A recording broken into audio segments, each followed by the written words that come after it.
Muy buenas tardes, amigas y amigos de Brújula Internacional. Siempre está ahora el recorrido por los escenarios internacionales con el choque de las imágenes y la fuerza de las palabras. Como hemos dicho hace unos minutos en Globovisión, habemos papa, tenemos papa, es el pronunciamiento que hace el cardenal cuando ya el humo blanco había determinado que se habían puesto de acuerdo los cardenales.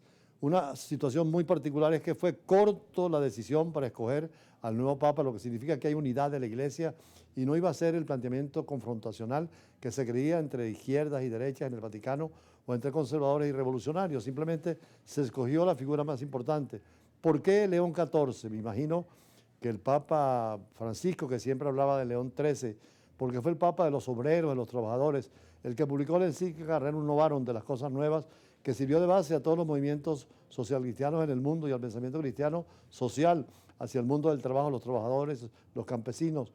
Esa visión tal vez del Papa Francisco y también compartida por el nuevo Papa, tal vez el León XIV la escogió para seguir el camino de Francisco. Además, es importante decir que no es estadounidense porque, aunque nació en Estados Unidos, vivió sobre todo en Perú, su apostolado lo hizo en Perú, sus dignos cargos que tuvieron fue en América Latina, habla perfecto el español, tuvo unas frases en español, y esto significa que el Papa sigue dando la importancia al tercer mundo, a América Latina y al mundo iberoamericano, y sobre todo con la apertura que la Iglesia necesita para incorporar a todos los sectores marginados, que entren todos los que creen en Dios dentro de los templos y reciban sepultura digna sin excomulgar a nadie por pecados o por diligencias distintas al dogma o a la doctrina. Sin embargo, el papado sigue siendo serio en el dogma tradicional de los evangelios, de la Biblia, pero tiene que adaptarse al tiempo nuevo. El ayornamiento que decía la prensa italiana hoy va a seguir en la Iglesia Católica y es muy importante lo que ha pasado con estas imágenes que estamos viendo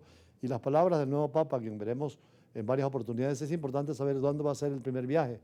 Recordemos que Francisco el primer viaje lo hizo a la isla de Lampedusa, que está entre el puente entre Italia y Europa y lo que es el mundo árabe y africano.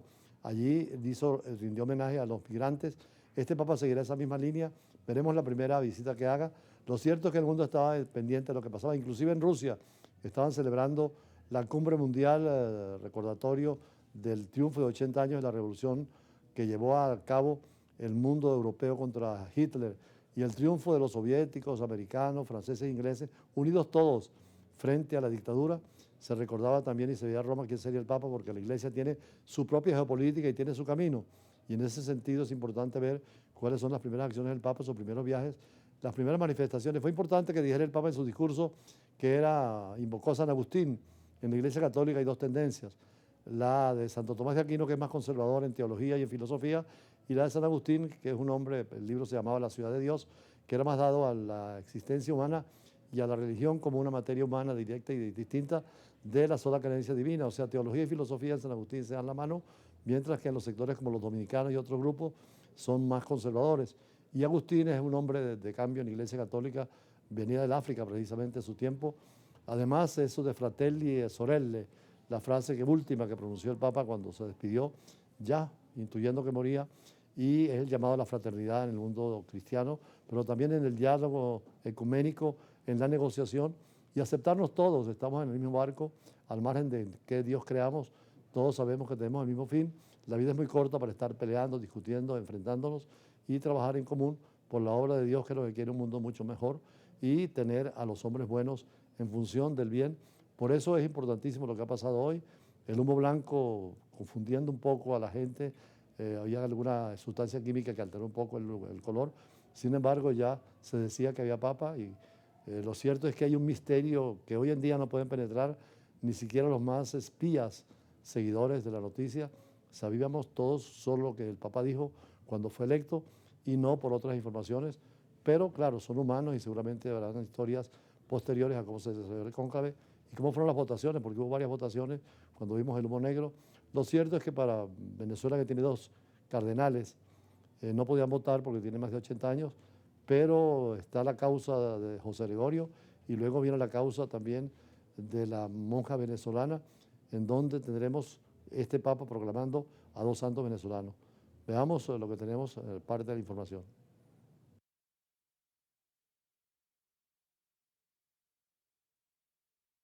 El estadounidense Robert Francis Prevost fue elegido nuevo papa. Prevost, de 69 años, era el prefecto del poderoso dicasterio para los obispos.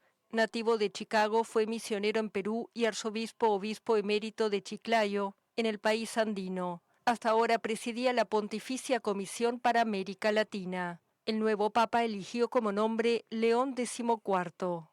El papa número 267 sucederá a Francisco, el primer pontífice latinoamericano fallecido el 21 de abril y que lideró la Iglesia Católica durante 12 años con un pontificado reformista enfocado en los pobres y los migrantes.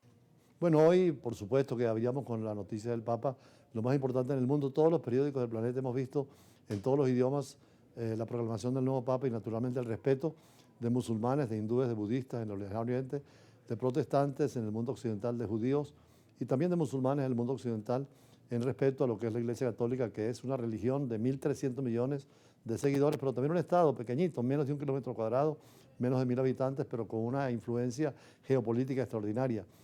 Más adelante, como siempre, acá en el programa tendremos entrevistas, hoy no solamente dirigidas a lo del Papa, mañana haremos un programa especial, porque tenían programado también las entrevistas de siempre en el campo de lo internacional, pero seguiremos de cerca todos los acontecimientos y con esto cerramos la primera parte para ir a las entrevistas que tenemos pautadas.